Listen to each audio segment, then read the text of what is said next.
नमस्कार, आप सभी का स्वागत है किराड़ू क्लासेस के इस यूट्यूब चैनल पे। मैं विष्णु कुमार आप सभी का तहे दिल से स्वागत करता हूं। तो साथियों, आज हम बात करेंगे लोकसभा स्पीकर की भूमिका कि आखिर लोकसभा स्पीकर की भूमिका क्या होती है, लोकसभा स्पीकर किसको बनाया जाता है और इसकी शक्तियां कौन कौन सी होती है और क्या क्या कार्य करता है लोकसभा स्पीकर। उन सब के बारे में आज के सेशन के अंदर हम कंप्लीट जानकारी प्राप्त करने जा रहे हैं। तो जो क्रेडो क्लासेस के यूट्यूब चैनल पर नए साथी जुड़े वो चैनल को सब्सक्राइब कर लीजिए और बेल आइकन को जरूर दबा दीजिएगा कि जिससे आने वाले वीडियो का नोटिफिकेशन आपको मिलता रहे। तो बात करें अपन लोकसभा स्पीकर की भूमिका। अब लोकसभा स्पीकर साथियों, इसकी क्या क्या भूमिका होती है।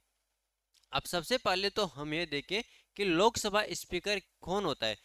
अब संसदीय लोकतंत्र में अध्यक्ष की भूमिका अहम होती है। जो संसद होता है, संसद के अंदर जो अध्यक्ष बनाया जाता है उसको लोकसभा स्पीकर कहा जाता है साथियों। अब संसद के अंदर देखें, संसदीय लोकतंत्र में अध्यक्ष की भूमिका क्या होती है, अहम भूमिका होती है।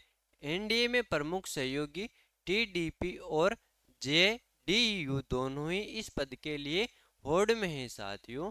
बता दें कि अस्थायी या प्रोटेम स्पीकर द्वारा नए सदस्यों को शपथ दिलाने के बाद लोकसभा अध्यक्ष को सदन का पीठासीन अधिकारी चुना जाता है। अब क्या होता है, जो अस्थायी या प्रोटेम स्पीकर होता है, अस्थायी या प्रोटेम अध्यक्ष होता है साथियों, जिसके द्वारा क्या है, जो नए सदस्य जुड़ते हैं किसके अंदर, संसद के अंदर, है ना। संसद के अंदर जो नए सदस्य जाते हैं ना, उनको शपथ दिलाने के बाद लोकसभा अध्यक्ष को सदन का पीठासीन अधिकारी चुना जाता है। जो लोकसभा अध्यक्ष होता है साथियों, लोकसभा के अध्यक्ष को क्या चुना जाता है, पीठासीन अधिकारी चुना जाता है। अब लोकसभा अध्यक्ष के बारे में देखें कि लोकसभा अध्यक्ष कौन होता है साथियों।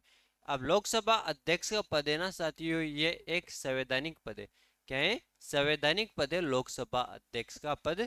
फिर बात करें अपन आगे, अध्यक्ष संवैधानिक प्रावधानों और लोकसभा में प्रक्रिया और कई संचालन नियमों द्वारा निर्देशित होता है साथियों। जो लोकसभा अध्यक्ष है, अध्यक्ष संवैधानिक प्रावधानों और लोकसभा में प्रक्रिया और कार्य संचालन के नियमों द्वारा निर्देशित होता है। गौरव तलब है कि सदन के अध्यक्ष का चुनाव नवगठित सदन के प्रथम कार्यों में से एक है। जो सदन का अध्यक्ष चुना जाता है साथियों, सदन का अध्यक्ष, जो चुनाव प्रक्रिया होती है जिसके अंदर नवगठित समिति सभी होती है, उसके अंदर से प्रथम कार्य कौन सा होता है, लोकसभा अध्यक्ष को चुनना होता है। अब बात करें लोकसभा अध्यक्ष की चुनाव की प्रक्रिया। अब लोकसभा अध्यक्ष है ना, इनकी चुनाव की प्रक्रिया किस प्रकार से होती है। अब देखिए, अध्यक्ष के रूप में निर्वाचित होने के लिए कोई विशिष्ट योग्यता निर्धारित नहीं की गई।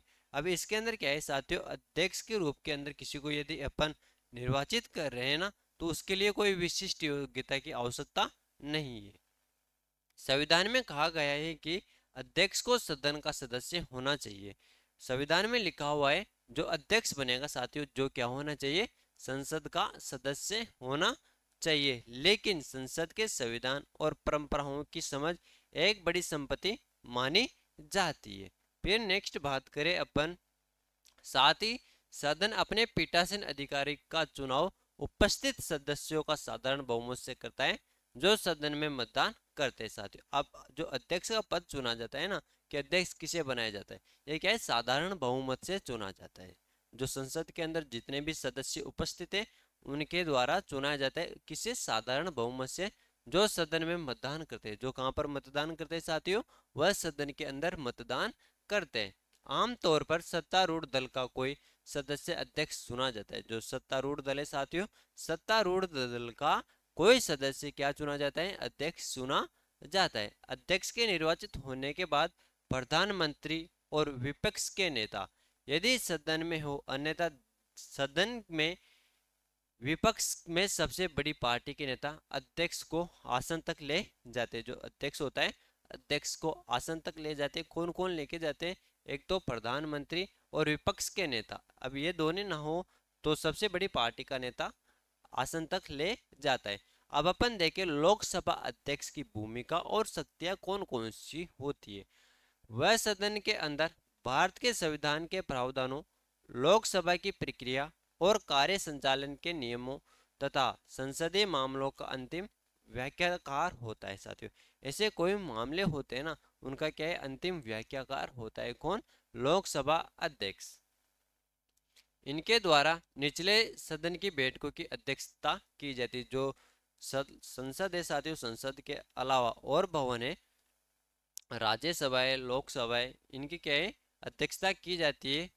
अध्यक्ष सदस्यों के बीच अनुशासन और शिष्टाचार सुनिश्चित करके लोकसभा में कामकाज का संचालन करता है। जो अध्यक्ष होता है साथियों, अध्यक्ष क्या करता है, जो सदस्यों के बीच अनुशासन और शिष्टाचार सुनिश्चित करता है और कामकाज का संचालन करता है साथियों। वह गतिरोध को हल करने के लिए अपने मतदान के अधिकार का उपयोग करता है। यदि कोई गतिरोध उत्पन्न हो रहा है तो उसको हल करने के लिए वह अपने मतदान का उपयोग करता है लोकसभा अध्यक्ष।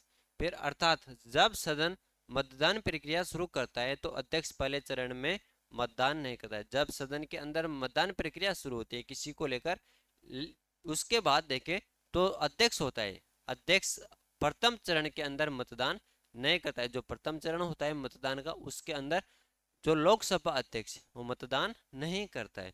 जब दोनों पक्षों को बराबर संख्या में वोट मिलते हैं तभी अध्यक्ष का वोट गतिरोध को तोड़ता है। अब दोनों पक्ष होते हैं, एक पक्ष होता है और दूसरा विपक्ष होता है। अब दोनों पक्षों के अंदर यदि बराबर संख्या के अंदर वोट मिल जाता है तभी जो अध्यक्ष होता है, अध्यक्ष का वोट क्या है, गतिरोध को तोड़ता है, जिससे उसकी उपस्थिति निष्पक्ष हो जाती है।